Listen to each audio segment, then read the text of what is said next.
I never forget the day the sun and the moon left us. It started out like any other day.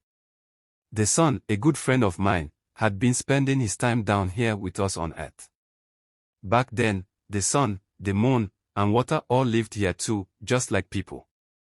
We'd talk, we'd laugh, and when it got too cold at night, the sun would sit by us to warm things up until the moon took over. But sun had this problem: he really loved water, but water never visited him. Water would say, "I'd love to come, but I have too many people with me. There's no room for all of us." Sun didn't like that. He wanted water to visit, no matter what. So one day, sun came up with a plan.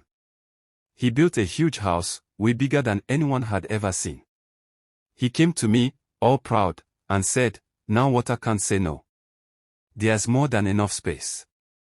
The next day, sun went to water and said, "Come to my house, bring everyone. There's room." Water agreed, and we all got ready for the visit. At first, it was great. Water came in slowly, bringing his people, small streams, puddles, and fish.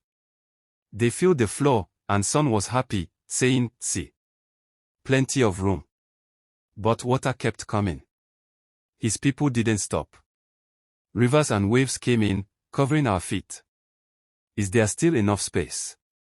Water asked. Sun, proud as ever, said, "Yes, yes, of course." Water smiled, but more of his people poured in. Now, lakes and oceans were flooding the house. Soon, the water was up to my knees, then my chest. I could barely move. The fish swam around us, and I started to get scared. Sun's house was filling fast. "Are you sure there's still space?" Water asked one last time. Sun, not wanting to seem weak, just nodded. But it was too much. Water's people pushed harder, and I felt myself getting lifted off the ground. I tried to yell for help, but I couldn't hear over the roar of waves crashing against the walls. The house was drowning. That's when I saw it, sun and moon rising, lifting into the sky, trying to escape the flood. They left us, me and everyone else, with water still surging in. I watched as they climbed higher and higher, until they were out of reach, far away from the mess. And that's where they've stayed, ever since. Far up in the sky, where water can't get them. We were left behind to deal with it all. But at least we know why they left. Sun's pride, and water's endless crowd.